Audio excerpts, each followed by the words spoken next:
Conférence de presse de Xavi Alonso après Real Madrid 2-1 Atlético Madrid, note des joueurs, analyse et commentaires après match. Kylian Mbappé va beaucoup mieux. Il s'entraîne et se sent bien. Ses chances de participer au match sont intactes. Par cette déclaration, Xavi Alonso cherche avant tout à rassurer. Le fait de préciser que Kylian Mbappé s'entraîne normalement et qu'il se sent bien indique que le joueur a dépassé la phase la plus délicate de son problème physique. Cependant, l'entraîneur reste volontairement prudent, il ne confirme pas sa présence, mais insiste sur le fait que ses chances sont toujours là.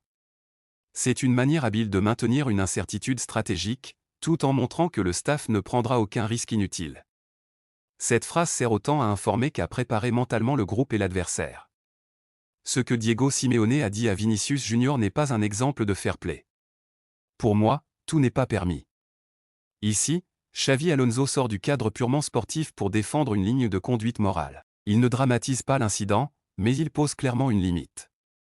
En affirmant que ce n'est pas un exemple de fair play, il rappelle que la rivalité, aussi intense soit-elle, doit rester dans certaines bornes.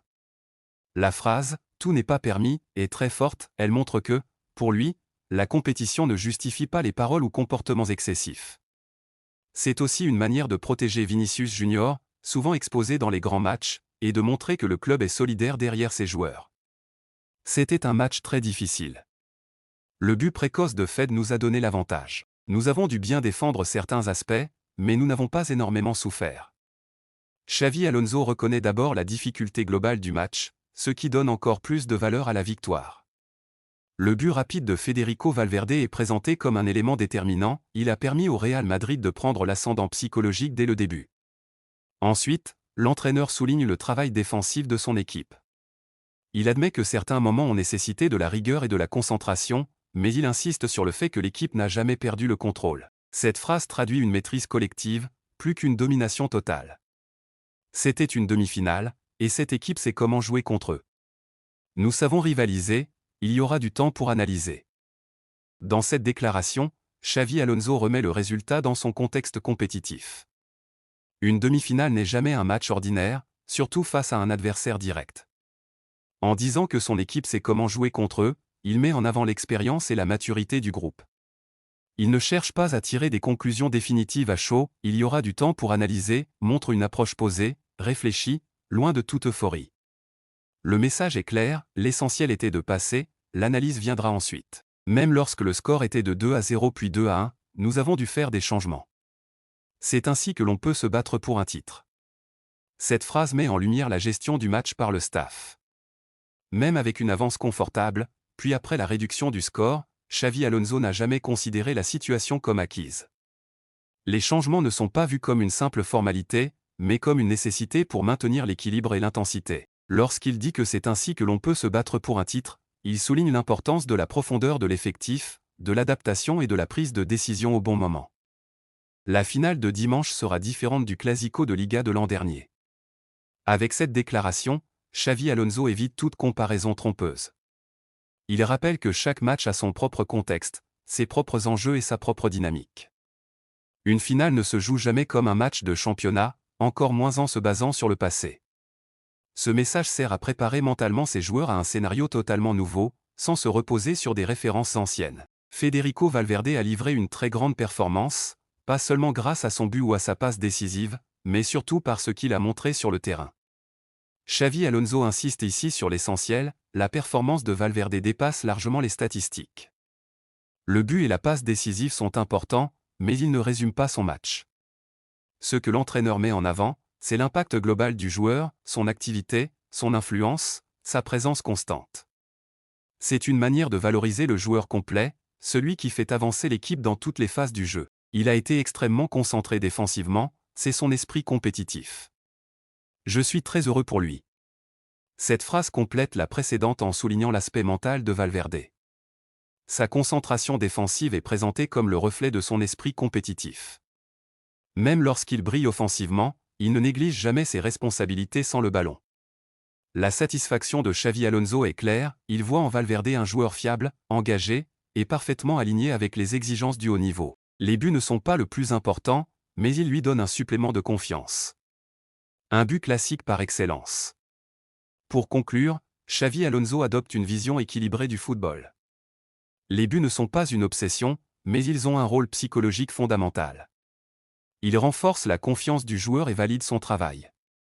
En parlant d'un « but classique par excellence », il met en avant la simplicité et l'efficacité du geste, symbole d'un football juste, sans fioritures inutiles. À travers ses déclarations, Xavi Alonso montre une communication calme, mesurée et profondément réfléchie.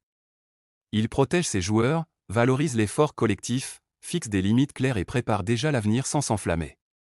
Chaque phrase s'inscrit dans une logique de maîtrise, aussi bien sur le terrain que dans le discours. Voici les déclarations de Federico Valverde et de Rodrigo accompagnées d'explications détaillées, dans le même esprit analytique, structuré et contextualisé que précédemment, en respectant scrupuleusement leurs propos. Federico Valverde. J'attendais ce but depuis des mois. À travers cette déclaration, Federico Valverde laisse apparaître une dimension très personnelle de son but. En affirmant qu'il l'attendait, depuis des mois, il révèle une attente intérieure, presque une frustration contenue. Ce n'est pas simplement un but inscrit sur coup franc, c'est l'aboutissement d'un travail, d'une persévérance et d'une confiance maintenue malgré l'absence de récompenses statistiques. Lorsqu'il évoque le soutien du staff technique et de ses coéquipiers, Valverde souligne l'importance de l'environnement collectif. Le fait que, tout le monde savait, à quel point il voulait marquer montre que ce désir n'était pas égoïste, mais partagé et compris. Enfin, la notion de « moment parfait » renforce la portée symbolique de ce but, un derby, une demi-finale, un coup franc décisif. Le contexte donne au geste une valeur bien supérieure à celle d'un but ordinaire. Nous devons savoir souffrir. Nous devons jouer mieux, nous le savons. Ici, Valverde adopte un discours d'une grande maturité. Il reconnaît implicitement que tout n'a pas été parfait dans le jeu du Real Madrid. Savoir souffrir est une expression forte, qui renvoie à la capacité à résister dans les moments difficiles, à rester concentré sans le ballon et à accepter de défendre bas si nécessaire. En ajoutant « nous devons jouer mieux », il ne se cache pas derrière le résultat. Il montre une exigence collective, tournée vers l'amélioration. Cette phrase reflète l'état d'esprit d'un joueur conscient que les titres se gagnent autant par le caractère que par la qualité de jeu, les paroles de Diego Simeone envers Vinicius Junior. Sur ce sujet sensible, Valverde adopte une position apaisante et pragmatique. En disant que cela fait partie du football et que c'est un derby, il replace l'incident dans le cadre émotionnel et passionnel propre à ce type de rencontre. Surtout, la phrase « ce genre de choses reste sur le terrain » est essentielle. Elle traduit une volonté claire de désamorcer la polémique, de ne pas prolonger les tensions en dehors du match. Valverde privilégie l'idée que le respect doit revenir une fois le coup de sifflet final donné, même si les mots peuvent être durs pendant la bataille. Nous avons une énorme envie de revanche contre le FC Barcelona. Cette déclaration projette immédiatement le regard vers l'avenir. Le mot « revanche » est lourd de sens, il évoque un passé récent encore douloureux et une motivation très forte. Valverde ne parle pas de pression, mais d'envie, de désir collectif. Le fait de souligner que l'équipe est vraiment très motivée montre que cette finale à venir est perçue comme une opportunité majeure, presque comme une réponse sportive attendue. Cette phrase illustre un vestiaire tourné vers la conquête, avec une intensité émotionnelle assumée. Dès que nous avons obtenu ce coup franc, Rodrigo révèle ici un moment clé de la communion collective. Le fait que tous les joueurs se soient tournés vers Federico Valverde montre la confiance absolue qu'ils avaient en lui. Ce n'était pas une décision improvisée, mais une évidence partagée.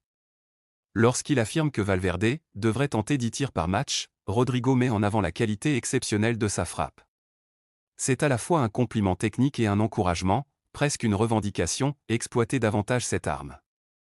Le coach m'a demandé d'arrêter de rester collé à la ligne. Cette déclaration est très révélatrice sur le travail tactique effectué pendant le match.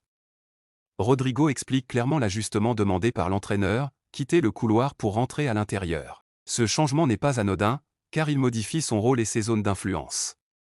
La conséquence est immédiate, en se recentrant, Rodrigo se retrouve dans une position idéale pour marquer. Cette phrase montre à quel point les consignes du coach ont été comprises, appliquées et rentabilisées. Elle illustre aussi l'intelligence de jeu du joueur. Nous sommes restés soudés et nous savions souffrir ensemble. Rodrigo insiste ici sur la force collective.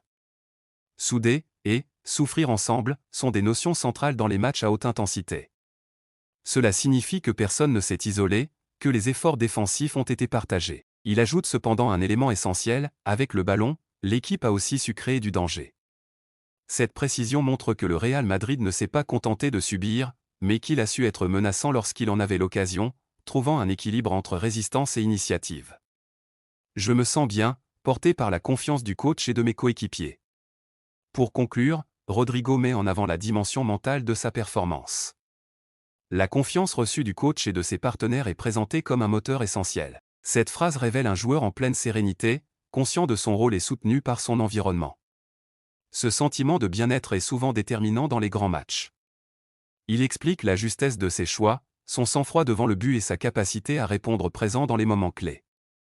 À travers ses déclarations, Federico Valverde et Rodrigo offrent une lecture complémentaire du match. Valverde incarne l'engagement, la patience et l'esprit de revanche, Rodrigo symbolise l'intelligence tactique, la confiance et l'efficacité. Leurs mots traduisent un vestiaire conscient de ses forces, lucide sur ses marges de progression, et animé par une ambition claire, aller chercher le titre avec caractère et unité. Real Madrid 2 à 1 Atlético Madrid, note des joueurs, analyse et commentaires après match. Le Real Madrid affrontait aujourd'hui l'Atlético Madrid en demi-finale de la Supercoupe d'Espagne, dans un derby madrilène très attendu. Pour cette rencontre, le Real Madrid a débuté avec un schéma tactique en 4-4-2, s'appuyant sur Courtois dans les buts. La défense était composée de Carra à gauche, Rudiger et Asensio dans l'axe, avec Valverde sur le côté droit. Au milieu de terrain, Bellingham occupait le couloir gauche, Tchouaméni assurait l'équilibre devant la défense, Camavinga jouait un rôle de relayeur, tandis que Rodrigo animait le côté droit. En attaque, Vinicius Junior et Garcia formaient le duo offensif chargé de peser sur la défense adverse. De son côté, l'Atlético Madrid se présentait également en 4-4-2, avec Juan Oblak comme dernier rempart. La ligne défensive alignait Marcos Llorente à droite, Pubi et David Anco en défense centrale, et Matteo Ruggieri à gauche. Le milieu de terrain était organisé avec Giuliano Simeone sur le flanc droit, Conor Gallagher en sentinelle, Koke dans le rôle d'organisateur et Alejandro Baena sur le côté gauche. Devant, Srloth et Alvarez composaient l'attaque, prêts à exploiter chaque opportunité dans ce choc intense entre les deux rivaux de la capitale. Une demi-finale sous tension dès les premières secondes. Dès l'entame de cette demi-finale de Supercoupe d'Espagne, le ton est donné. À la première minute, la faute de Conor Gallagher sur Jude Bellingham dans la moitié de terrain adverse illustre immédiatement l'intensité du duel. Le Real Madrid impose un premier signal, provoquer, jouer haut, attirer la pression de l'Atlético. Deuxième minute, le tournant immédiat du match. Sur ce début agressif, le Real frappe déjà. Federico Valverde transforme un coup franc direct, frappé du pied droit, logé dans la lucarne gauche. Un geste de classe, mais surtout un but psychologique majeur.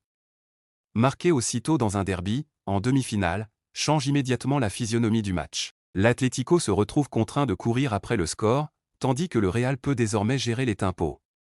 Atlético Madrid réagit, mais manque de précision. Après ce but, l'Atlético Madrid monopolise progressivement le ballon. Les corners s'enchaînent dès la 8e minute, puis à la 14e et à la 27e, montrant une pression territoriale constante. Cependant, cette domination reste stérile. Alexander Srloth se montre très actif, 9e minute, tir contré depuis l'extérieur. 21e minute, énorme occasion manquée depuis le point de pénalty. 35e minute, nouvelle tête non cadrée.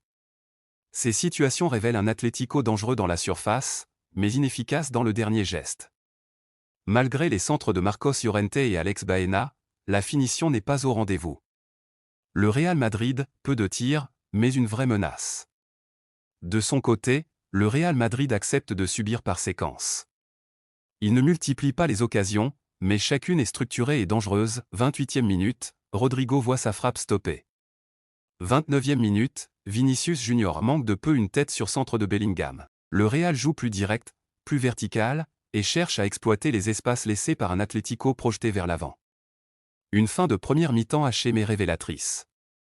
Entre la 40e et la 44e minute, l'Atlético se procure une énorme séquence offensive avec plusieurs tirs successifs dans la surface, tous contrés ou arrêtés.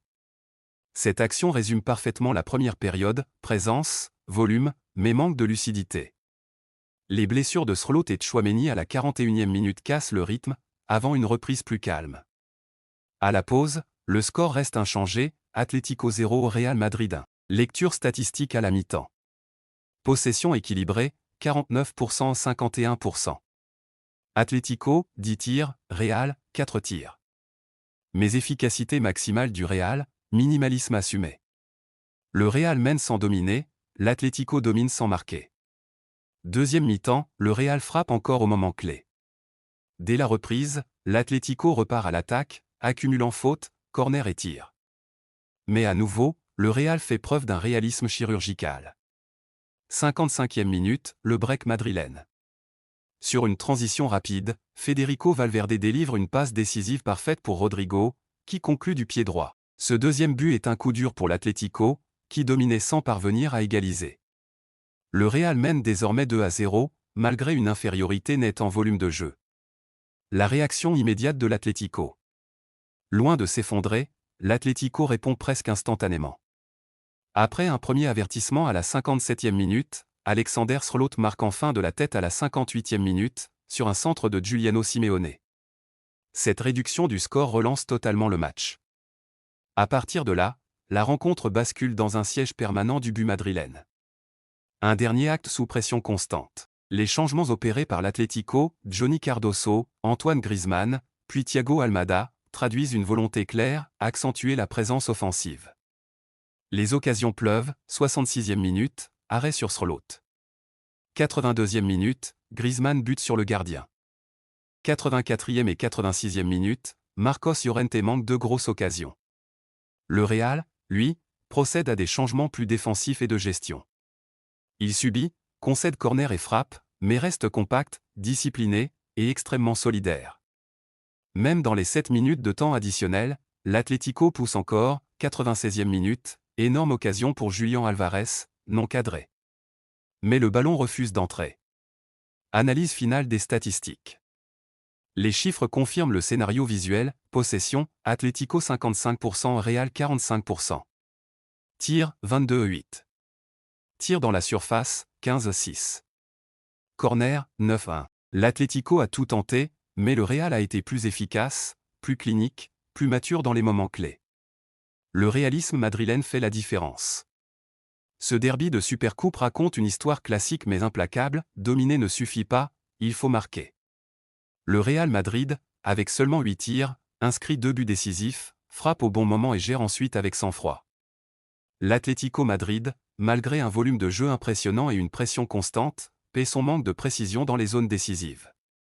Score final, Atlético Madrid 1, Real Madrid 2. Le Real Madrid valide son billet pour la finale au terme d'un match où l'efficacité a triomphé de la domination.